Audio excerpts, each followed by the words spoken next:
players of the same age, both lefties that like playing on the right-hand side. I think it's only right that when you're playing at the level, it's different if you're just playing in Brazil, but now that he's in the Premier League, playing for a club like Chelsea, and he's hit the ground running and started so well, not just with important goals, but even in pre-season when the first time he played at Stamford Bridge, I remember how the crowd reacted to him. I think he's become a little bit of a cult hero already, and I think he's got a little bit of everything to his game. That I think he can pick a pass. I love the fact that he wants to run in behind without the ball as well, which is great for if you're looking at goal scoring. But I also love the fact that he just loves getting his shots off, which I think he actually does a little bit more than Lamine Yamal. But you have to say at the moment, what Lamine Yamal's achieved so far in his career, winning European Championships and stuff, and winning leagues for Barcelona, you'd have to say he's ahead of Estevao. But I certainly think that they'll be neck and neck in not the too distant future. Yeah, can you think of any other 18-year-olds or even just teenagers who are up there with those two at the moment? I've got a list in front of me here, and no one's even touching them. No, and like I said, I think that the fact that they're being compared is not just the fact to do with their age. I think it's the style of play that they both have. They're both so comfortable on the ball, technically excellent, playing for two big clubs.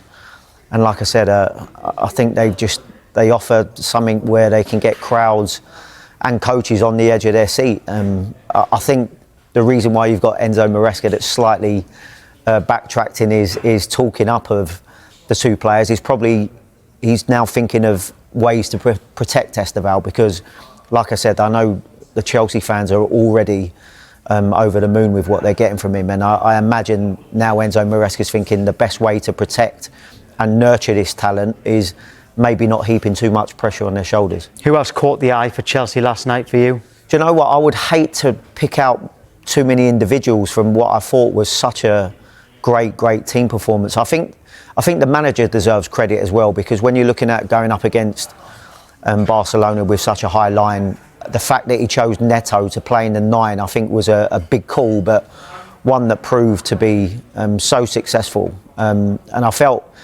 even Chelsea defensively from the front three, I thought they were excellent. I think the manager got it spot on with his team selection, and I think every player to a man was outstanding last night. If the manager had anything to prove to some of, because there were still doubters, I don't know if there still are, has he proved any doubters wrong now?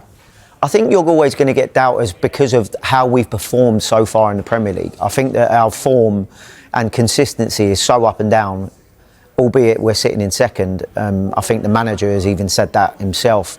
But you have to say that, considering that we have had those moments where we've either conceded silly goals or we've got stupid red cards, for us to be sitting in second now and now have an opportunity to play against Arsenal at the weekend to maybe cut the gap at the top, I think the manager's doing an amazing job. And like I said, games and performances last night, which are a little bit of statement performances, can only help the confidence of the team and the players, and also the outsiders, when whoever are questioning Maresca.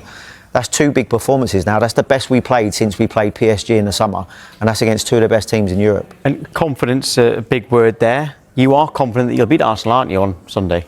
Yeah, I think that if we play to that level, we can beat anybody. I think that's, as I said, consistency has been our biggest problem, and we are playing against the best team in the Premier League so far this season, and maybe one of the best teams in Europe. But like we showed last year, we gave Arsenal a really good game at the Bridge, and we caused them a lot of problems, and hopefully we're looking to do the same, because when we perform to the level we're capable of, we can beat anyone. Well, Sky Sports have partnered with Phanalysis, an app where passionate fans share their opinions on their club. If you want to represent your club, scan the QR code here or visit the Sky Sports app for more details. We're joined by Chelsea fan Charlie Patrick now. Good morning to you, Charlie. Now, you've been watching Chelsea all season. How good is Estevao? I think he's the real deal. The kid is really, really special. I've got to be honest, I'm surprised at how impressive he's been so soon into his Chelsea career. There's just something about him, the skill, the tricks, his directness, his fearlessness.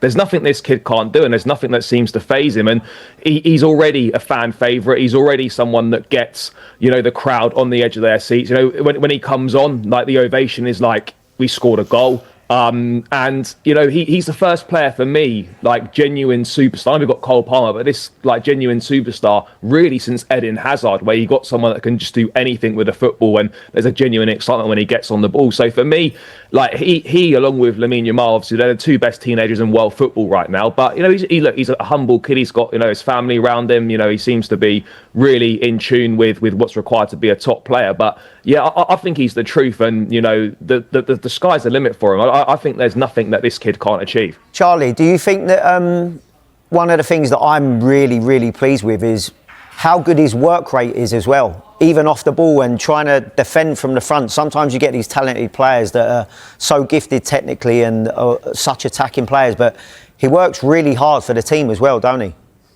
No, he does, and I think that's something that Maresca's been really big on. Like simply, you won't play if you're not prepared to put in that defensive work as a wide player. Yes, you want your wide players. The primary focus is what can they bring me on the ball, what can they do in the attacking third, how can they win me games. But you see so much now in the modern game how important the defensive side of the game is for attackers, and all of the Chelsea wingers are putting that defensive work in. Estevao, obviously Garnacho does it as well. Pedro Neto's doing it. So fair play to him, because it can be difficult to get these attacking players to buy into that defensive work rate. But he's doing everything from the team, from an attacking sense and from a defensive standpoint as well. So that's fair play to him, and obviously fair play to the manager as well, because that's something that he demands and is really a non-negotiable. Otherwise, as I said, you simply won't be in the team. But Messi Ronaldo comparison, what do you think of that?